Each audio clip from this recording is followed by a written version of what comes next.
Halo semuanya, apa kabar? Semoga semuanya sehat selalu ya. Eh, di awal tahun 2022 ini banyak perusahaan yang sudah mulai berbenah untuk berambisi kembali ya, mencapai target-target yang di tahun 2021 kemarin masih belum terpenuhi.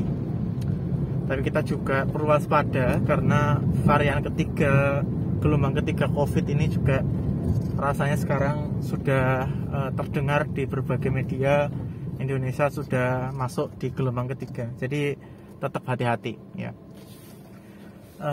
Akhir tahun 2021 banyak perusahaan-perusahaan di Indonesia sudah menyusun RKAP ya, rencana keuangan anggaran perusahaan. Saya melihat perusahaan-perusahaan di Indonesia sejauh ini mereka optimis bahwa tahun 2022 ekonomi semakin membaik ya, growth ekonomi mencapai 6%. Beberapa asumsi yang dilakukan oleh para ahli.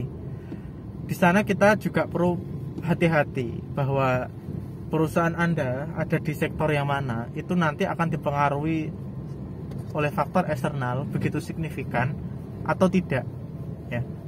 Misalnya perusahaan-perusahaan teknologi sekarang dengan adanya pandemi juga tidak begitu signifikan, karena justru perusahaan teknologi, perusahaan kesehatan misalnya growth-nya justru semakin tinggi selama pandemi.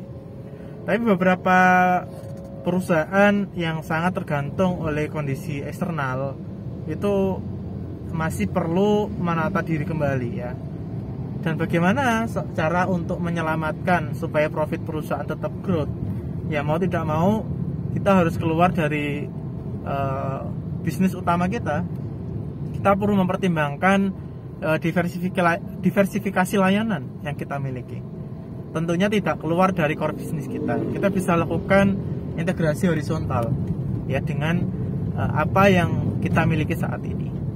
Perusahaan-perusahaan di Indonesia jika memang strict mempertahankan bisnis yang ada dan itu semakin turun pertumbuhannya, maka akan kesulitan. Pandemi ini kita memang dituntut untuk bijaksana dalam pengambilan keputusan dan anggaran ya. Apakah memang perusahaan nanti tetap konsisten ataukah mencoba untuk bermain di pasar baru, menciptakan satu peluang baru? Nah, ini kita perlu pertimbangkan. Di tahun 2022 kita tahu bahwa banyak kendala yang dihadapi oleh perusahaan. Salah satu cara untuk bermain untuk di luar zona saat ini ya, kita perlu menggunakan pendekatan strategic planning. Kita tidak bisa hanya menggunakan budget planning, karena kalau kita menggunakan pendekatan budget planning ya pasti nanti hasilnya adalah kita akan ya tidak jauh beda dengan tahun-tahun sebelumnya. Hanya kita mungkin growth sekian persen, kita naikkan dari sana tanpa kita evaluasi sebetulnya kondisi bisnis atau dinamisasi bisnis saat ini itu sangat beragam ya. Sehingga apa yang perlu kita pikirkan, yang pertama adalah apakah produk atau layanan yang saat ini kita tawarkan kepada pasar masih diminati, atau kalaupun toh masih diminati, apakah kuenya tetap stabil atau semakin turun ya.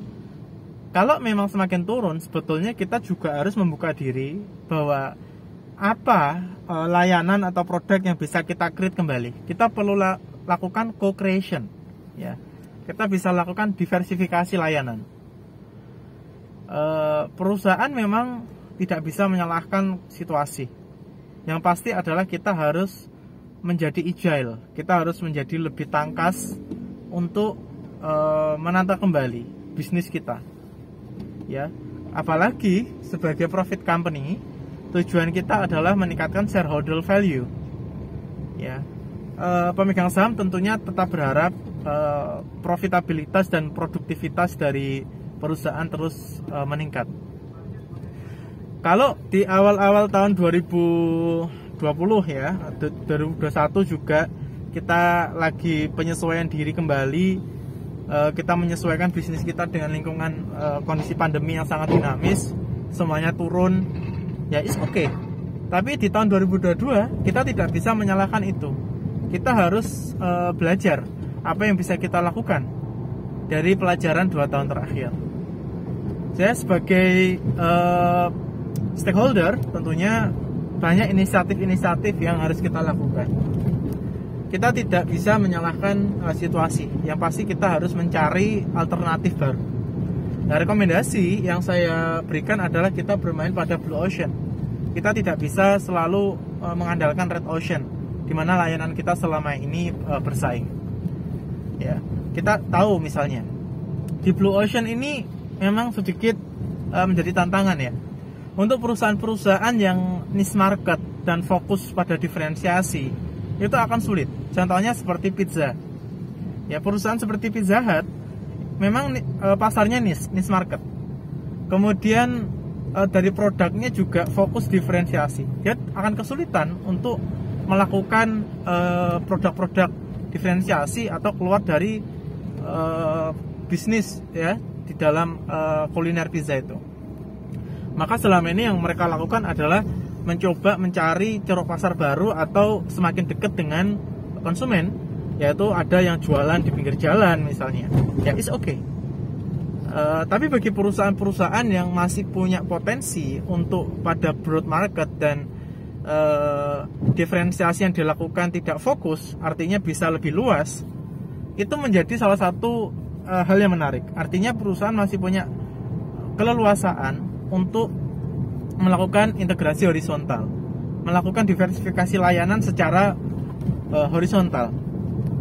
Ya, misalnya selama ini kita berjualan produk-produk garment misalnya. Nah, kita bisa melakukan integrasi horizontal. Kita bisa mengembangkan garment dalam bentuk yang lain. Kita bisa misalnya dalam bentuk masker, ya. Misalnya kita dalam bentuk pakaian-pakaian yang sekali pakai misalnya. Nah, ini adalah satu potensi peluang. Sehingga meskipun penjualan produk utama, produk unggulan yang selama ini kita banggakan itu turun, secara agregat profit yang dimiliki perusahaan akan terus meningkat. Ya. Jadi salah satu potensi yang bisa kita lakukan sekarang adalah kita perlu melakukan diversifikasi layanan atau produk dan bermain pada blue ocean. Oke, cukup sekian dari saya. Semoga sharing ini juga bermanfaat bagi Bapak Ibu semuanya. Salam sehat.